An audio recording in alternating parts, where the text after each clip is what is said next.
Hola, mi nombre es Maximiliano Cristiá, soy profesor de Ingeniería de Software en la Universidad Nacional de Rosario, en Argentina.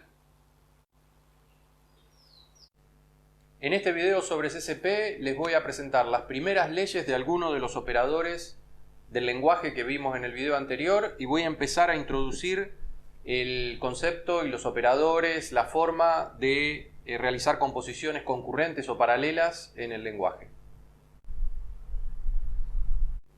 Acá tienen algunas leyes del operador de selección externa o el operador box. Por ejemplo, esta de acá básicamente nos dice que el operador box es intercambiable con la alternativa etiquetada, al menos cuando están presentes en forma explícita los primeros eventos de los procesos a izquierda y a derecha. Esta segunda ley nos dice que el operador de selección externa es lo que en términos algebraicos se llama idempotente, es decir, que operado sobre el mismo argumento retorna ese argumento. También acá tenemos una de las leyes básicas, que es la conmutatividad de la selección externa, y acá tenemos la asociatividad también de la selección externa. Como ven, estas son propiedades algebraicas típicas de algunos operadores algebraicos. Obviamente hay operadores algebraicos que no son conmutativos o que no son asociativos, y muchos que no son idempotentes, pero es muy común en muchas ramas de la matemática tener caracterizaciones de teorías en base a este tipo de propiedades. Para mí es muy interesante que Hoare haya logrado una caracterización algebraica matemática de una teoría de la concurrencia. Ahora les muestro algunas leyes del operador de interrupción, del interruptor de CCP. Esta primera ley funciona básicamente como una definición prácticamente del interruptor. Recuerden que la flecha tiene la máxima precedencia, por lo tanto acá implícitamente hay paréntesis. O sea, es el proceso E seguido de P, todo ese proceso interrumpido por Q. Según CCP, esto es lo mismo que esta selección externa, es decir, el entorno, si el entorno provee primero el primer evento de Q antes de proveer el evento E, entonces el entorno decide que todo el proceso se comporte como Q. ¿Qué es lo que está diciendo acá? El entorno puede decidir si provee el primer evento de Q o provee E. Si provee el primer evento de Q, obviamente, como esto es determinístico, tiene que empezar a comportarse como Q. Si provee el primer evento de E, se tiene que comportar de esta forma. Ahora, fíjense que la interrupción se traslada hacia adentro de P, es decir, se mete acá adentro. ¿Por qué? Porque la idea es que, si bien el entorno en esta vez puede haber provisto primero E, más adelante puede querer proveer primero el primer evento de Q y hacer que el proceso se empiece a comportar como Q. Otras leyes del operador de interrupción son que es asociativo, y otra interesante es que es distributivo respecto de la selección externa. En particular, es bastante evidente que el operador de interrupción no es conmutativo, ¿ok? Porque la idea es que el proceso de la derecha interrumpe al proceso de la izquierda, con lo cual hacer la conmutación de eso debería dar un resultado completamente distinto. Y efectivamente no es una ley de CCP la conmutatividad del interruptor, pero sí es asociativo y también es, digamos, de alguna manera interesante que es distributivo respecto de la selección externa.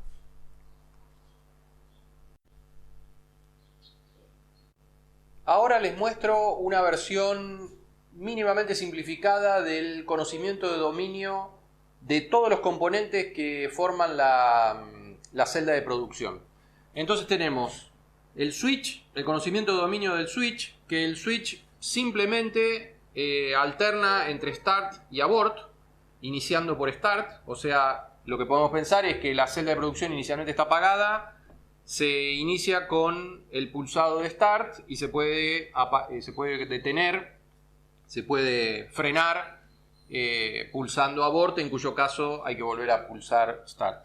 Fíjense que acá estoy poniendo la raya arriba de los eventos porque esto significa que es este proceso el que emite ese evento. Recuerden que en CSP no existe esta noción, esto es un agregado metodológico que hacemos nosotros para identificar cuál es el proceso que emite el evento, pero que desde el punto de vista matemático algebraico en CSP no hay noción de control, así que cuando trabajemos algebraicamente con CSP, o sea, aplicando leyes algebraicas, estas rayas es como si no estuvieran.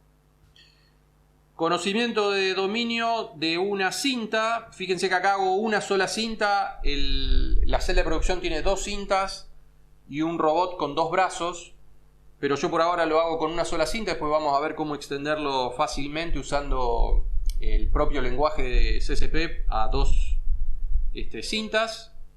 Y entonces acá inicialmente es muy similar a la prensa porque espera que se inicie toda la celda de producción y puede ser interrumpido en cualquier momento por abort. En caso de que se inicie la celda de producción, hay un proceso recursivo que lo único que hace es emitir cada tanto el evento P, que recuerden, el evento P era que el sensor de la celda de la cinta transportadora detectaba que había una pieza sobre la cinta transportadora. Entonces, justamente por eso pongo la raya arriba, porque es la cinta, el sensor de la cinta, el que emite este evento. Fíjense que acá, por ejemplo, no pongo la raya arriba de start, porque no es la cinta el componente que emite el evento start, sino que simplemente lo observa.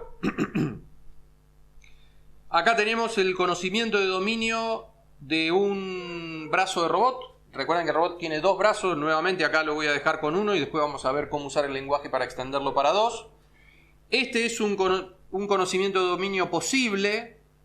Más adelante les voy a presentar otro ligeramente distinto, incluso para introducir algunas cosas de CSP. Esto dependerá justamente de cómo realmente funciona un robot concreto en una celda de producción. El inicio es igual a los otros, es decir, empieza con start y se comporta como ARM1 y puede, mejor dicho, puede ser interrumpido en cualquier momento por abort, cuando la celda de producción se cancela. Y ARM1 es simplemente una decisión externa, una selección externa de todos los eventos posibles del brazo del robot. Es decir, en cualquier momento el sistema, fíjense que acá no hay nada con raya arriba, esto es porque son todos eventos que, mejor dicho, ninguno de estos eventos está controlado por el brazo del robot. Este está controlado por el switch, este está controlado por el switch y todos estos están controlados por el software que tenemos que especificar. Y la idea es que a este robot se le puede dar en cualquier momento cualquier orden. Fíjense que desde el entorno yo podría decir que se comporte como take y luego como ARM1, se comporte como release y luego como ARM1, se comporte como toPress y luego como ARM1. En fin, todos es posible. El otro conocimiento de dominio posible, digamos, sería otro modelo, sería otro robot. Podría exigir una alternancia entre take y release y entre toPress y toBelt. Es decir, si hago toPress, después lo único que puedo hacer es toBelt para volver. Pero estando en la prensa puedo soltar y agarrar. Y lo mismo si solté, si está abierta la manito del robot, podría moverme hacia cualquier lado, pero lo único que podría hacer con la mano es cerrarla, no volver a abrirla porque ya está abierta. Acá se permite eso, se permite que yo haga un take y como viene ARM1 puedo hacer otro take, pero en realidad si hice un take no puedo volver a cerrar la mano. Lo que puede indicar esto es simplemente que el robot no hace nada.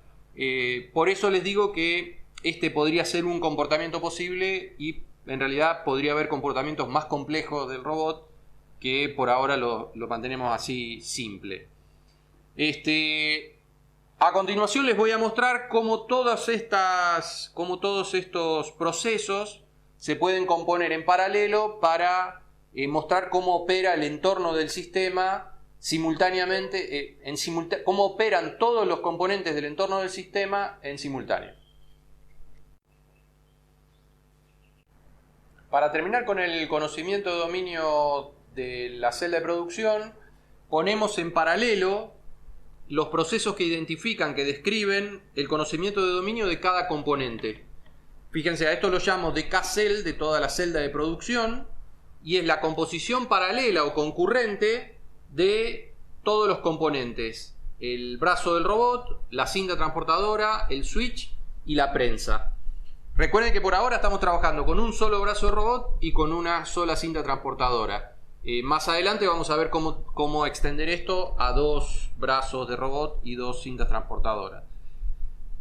Cuando ustedes tienen esta expresión algebraica, se lee P en paralelo con Q, o P es concurrente a Q, o están en paralelo, en fin, se lo puede leer de varias formas distintas, pero básicamente es que P y Q están en paralelo. ¿Qué significa? Intuitivamente significa que los dos están en ejecución simultáneamente, los dos dan pasos de ejecución al mismo tiempo, o digamos, los dos es posible que los dos den pasos de ejecución al mismo tiempo, si bien semánticamente se considera que en realidad no hay exactamente la posibilidad de que lo den al unísono, pero sí en alternativas de acuerdo a los órdenes posibles de ejecución.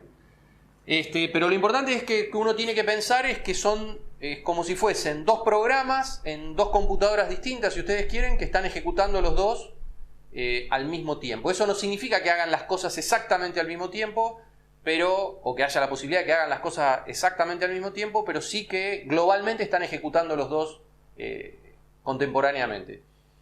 Después veremos cómo es justamente el intercambio de información entre ellos a través de la concurrencia en eventos y demás, que lo vamos a ver en un segundo.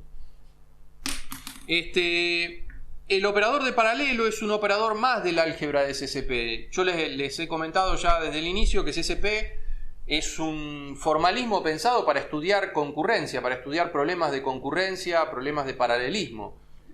Por lo tanto, uno podría pensar que este operador juega un rol especial en el lenguaje, pero en realidad, desde el punto de vista matemático, es como cualquier otro operador.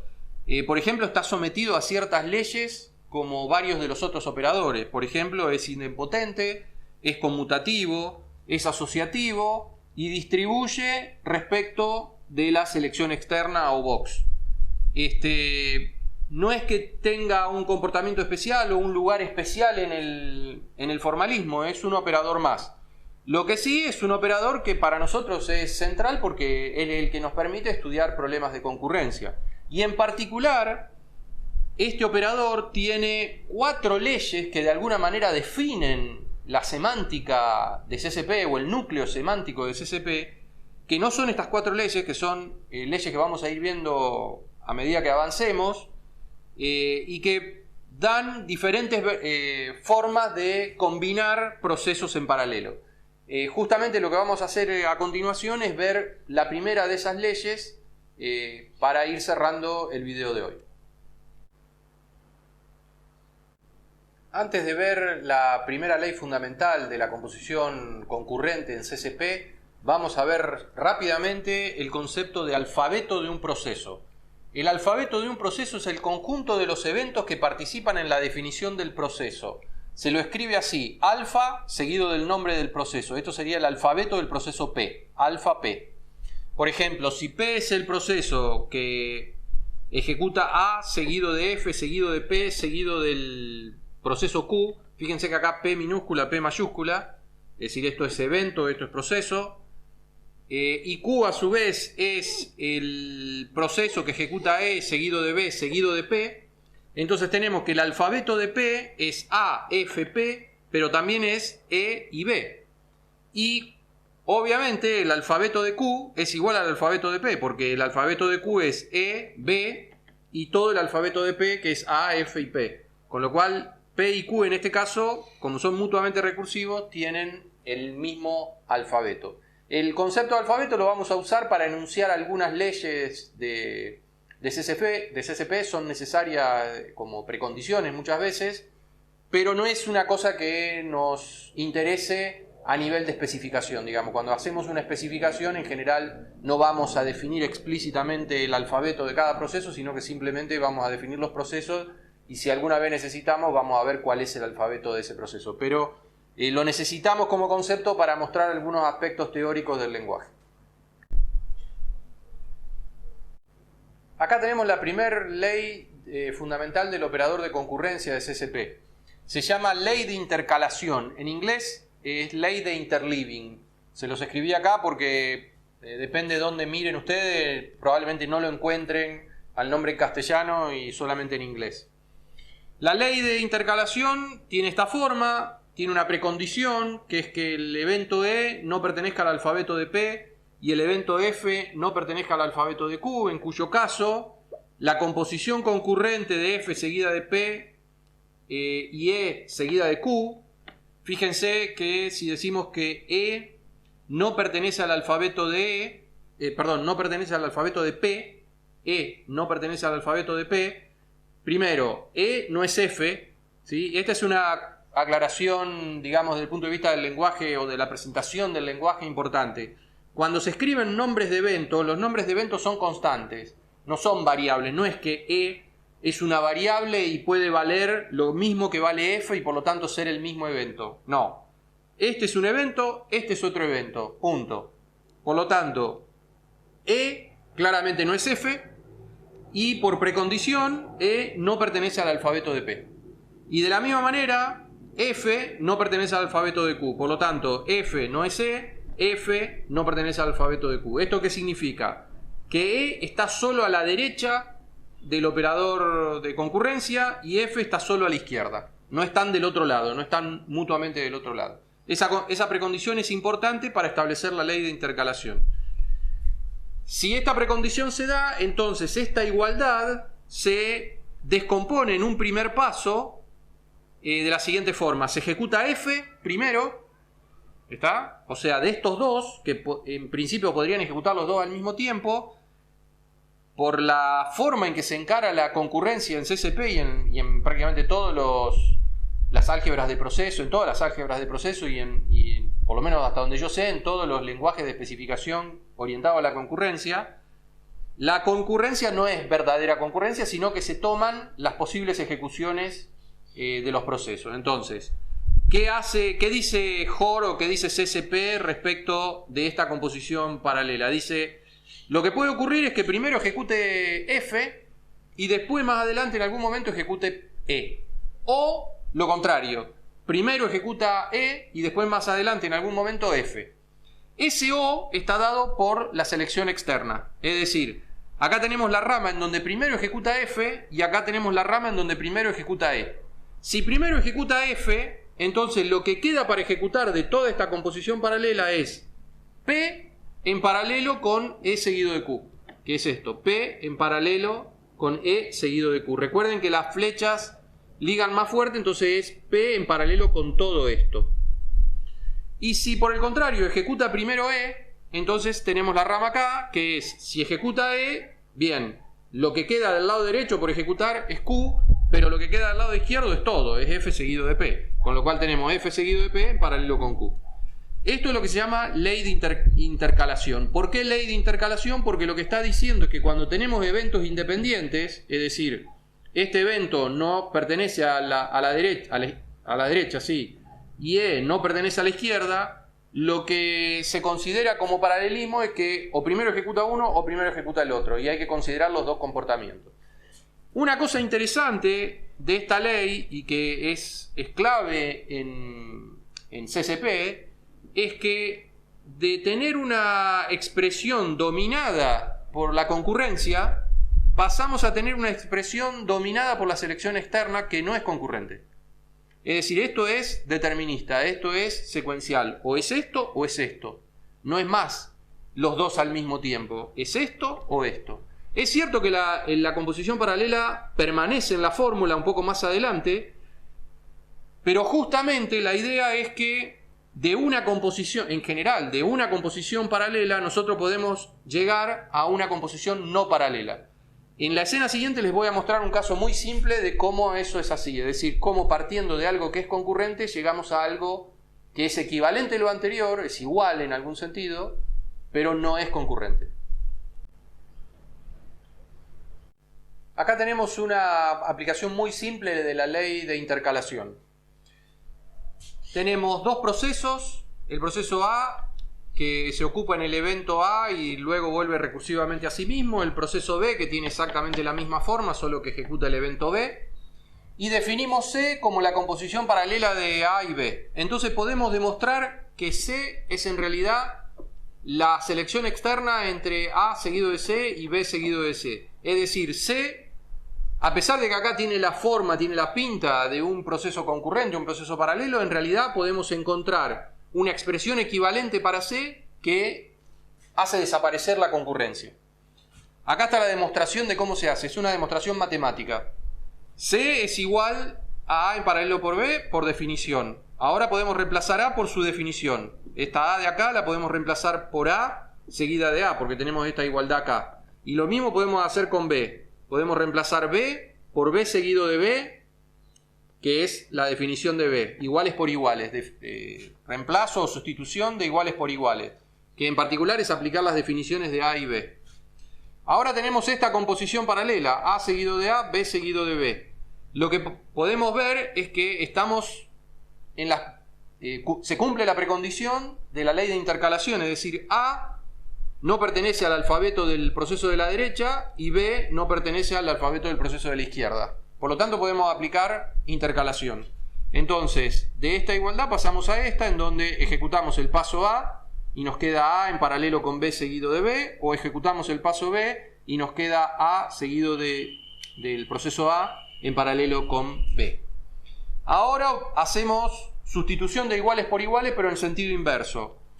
Esto, B seguido de B, lo sustituimos por B.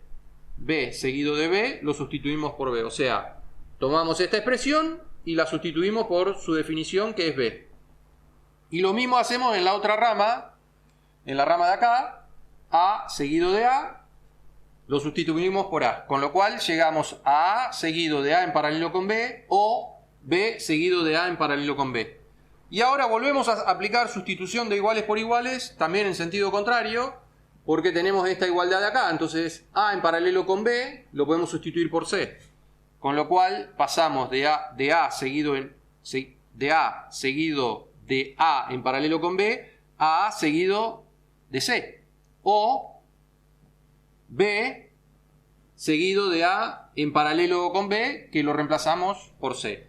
Con lo cual C es igual a A seguido de C o B seguido de C. Por lo que hemos podido demostrar que de un proceso que está especificado inicialmente como un proceso paralelo, lo podemos estudiar si queremos, si lo necesitamos, si nos conviene, lo podemos estudiar como un proceso secuencial con alternativas de ejecución.